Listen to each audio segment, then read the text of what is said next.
যারা ইমানদার তাদের প্রতি সবচেয়ে বেশি শত্রুতা পোষণ করে ইহুদি। এই সম্পর্কে আল্লাহ বলেন সূরা মায়েদা 5 নম্বর সূরা 82 নম্বর আয়াতে, লাতাজিদান্না আশাদ্দান্নাসি আদাওয়াতাল লিল্লাযিনা আমানুল ইয়াহুদা ওয়াল্লাযিনা আশরাকু। ইমানদারদের জন্য দুই শ্রেণীর মানুষ সবচেয়ে বেশি শত্রু। কয় শ্রেণীর মানুষ? দুই শ্রেণীর মানুষ। এক হলো ইহুদি জাতি এবং আরেক হলো যারা মুশরিক। আল্লাহ বলেছেন ইমানদারদের জন্য তারা হলো সবচেয়ে বেশি শত্রু, এদের চাইতে শত্রু ইমানদারদের জন্য আর কেউ নাই। তাহলে এই আয়াতের মধ্যে 5 নম্বর সূরার 82 নম্বর আয়াত থেকে সুস্পষ্ট হলো মুশরিকরা আমাদের শত্রু না বন্ধু? শত্রু। এখন আপনি কি জানেন মুশরিককে? আপনি কি জানেন এইখানে আল্লাহ সুবহানাহু ওয়া তাআলা আশরাকু যে শব্দটা উল্লেখ করেছেন, এইখানে আশরাকু বলে আল্লাহ সুবহানাহু ওয়া তাআলা কাদেরকে উল্লেখ করেছেন?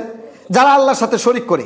মনে রাখবেন, হিন্দুরা যেরকমভাবে আল্লাহর সাথে শরীক করে, খ্রিস্টানরা যেরকমভাবে আল্লাহর সাথে শরীক করে, ইহুদিরা যেরকমভাবে আল্লাহর সাথে শরীক করে, মুসলমানদের মধ্য থেকেও অনেক মানুষ আল্লাহর সাথে শরীক করে। এই মুশরিক নামাজও পড়ে, রোজাও রাখে, মুখে দাড়িও রাখে, সব কিছু করে, এরপরে আল্লাহর সাথে শরীক করে। আল্লাহ সুবহানাহু ওয়া তাআলা সূরা ইউসুফ 12 নম্বর সূরা 106 নম্বর আয়াত উল্লেখ করেছেন, ওয়ামা ইউমিনু আকসারুহুম বিল্লাহি ইল্লা ওয়া হুম মুশরিকুন। অধিকাংশ মানুষ ঈমান আনার পরে মুশরিক, তারা ঈমান আনার পরে আল্লাহর সাথে শরীক করে। আর যারা আল্লাহর সাথে শরীক করে তারা মুশরিক। বলেন তো দেখি, যত কাজকর্ম সব কিছু করতে হবে কার জন্য? সকলে একমত তো? আল্লাহ সুবহানাহু ওয়া তাআলা কোরআনে এই কথাটা উল্লেখ করেছেন, কুল ইন্না সলাতি ওয়া নুসুকি ওয়া মাহইয়ায়া ওয়া মামাতি লিল্লাহি রাব্বিল আলামিন। হে নবী আপনি বলেন, নিশ্চয় আমার সালাত, ওয়া নুসুকি আমার কুরবানি, ওয়া মাহইয়ায়া আমার জীবন, ওয়া মামাতি আমার মরণ, লিল্লাহি রাব্বিল আলামিন। সব কিছু হতে হবে কার জন্য? আল্লাহর জন্য। কিন্তু আমি আপনাকে এখন দেখাবো আপনি এমন কিছু কাজ করেন যেটা মানুষকে খুশি করার জন্য করেন। যেমন আপনার বাবা মারা গেল, আপনার দাদা মারা গেল, মারা যাওয়ার পরে আমাদের সমাজের মধ্যে যেই অবস্থাটা তৈরি হচ্ছে, তারা বলে আমরা যদি জিয়াফত না খাওয়াই, মানুষকে যদি 3 দিন আর 7 দিন আর 40 অনুষ্ঠান না করি, মানুষে কি বলবে? এই যে মানুষে কি বলবে, মানুষকে সন্তুষ্ট করার জন্য যে আপনি জিয়াফতটা করলেন, এটা শিরিকের কাজ করলেন। আল্লাহর সাথে মানুষকে শরীক সাব্যস্ত করার কারণে আপনিও মুশরিক। এবং এই কথাগুলো বলার কারণে আপনারা দেখবেন এরা চেইতা উঠে। আজকে ফজরের সময়, তালিমের সময় এই হাদিসটা পড়ছি, এখানে ফাজাইলে আমলে এই হাদিসটা আছে। কোনো ব্যক্তি যদি লোক দেখানোর জন্য কোনো কিছু করে, সে টাটকা মুশরিক। মানুষকে সন্তুষ্ট করার জন্য কোনো কিছু করা, এটা শিরিকি কাজ।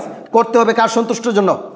আল্লাহর সন্তুষ্টির জন্য। তাহলে ইহুদিরা আমাদের শত্রু, যারা মুশরিক তারাও আমাদের শত্রু, যারা শিরিক করে। এই যে লাইলমা মিয়ার বাড়িতে যে গান হইল, তারা তো প্রকাশ্যভাবে সেজদা নেয়, সেজদা নেওয়ার পরে এরা আল্লাহর সাথে শরিক করে। এই যে মুশরিকগুলো, এরা নামাজও পড়ে, রোজাও রাখে, হজও করে, আবার জাকাতও দেয়, সব কিছু ঠিকঠাক করে, মুখে দাড়িও রাখে, কিন্তু আবার শিরিকও করে আল্লাহর সাথে। ঈমানবিহীন তারা মৃত্যুবরণ করবে, টাটকা মুশরিকদের কাতারে গিয়ে দাঁড়াবে তারা। এই জন্য সাবধান। কথা বলার পূর্বে সবসময় চিন্তা ফিকির করবেন যে কার পক্ষে আপনি কথাটা বলতেছেন, চিন্তা ভাবনা করে কথা বলা উচিত। এই জন্য আল্লাহ সুবহানাহু ওয়া তাআলা উল্লেখ করেছেন ইমানদারদের জন্য দুই শ্রেণীর মানুষ এই পৃথিবীর মধ্যে সবচাইতে শত্রু, একটা হলো ইহুদি আর একটা হলো মুশরিক। এই জন্যই তারা আমাদেরকে নির্যাতন, জুলুম, অত্যাচার আমাদের উপরে বিভিন্নভাবে তারা নির্যাতন করে যাচ্ছে। আল্লাহ তাআলা আমাদেরকে শত্রু এবং মিত্র চেনার মতো তৌফিক দান করুন। সকল বলেন আমিন।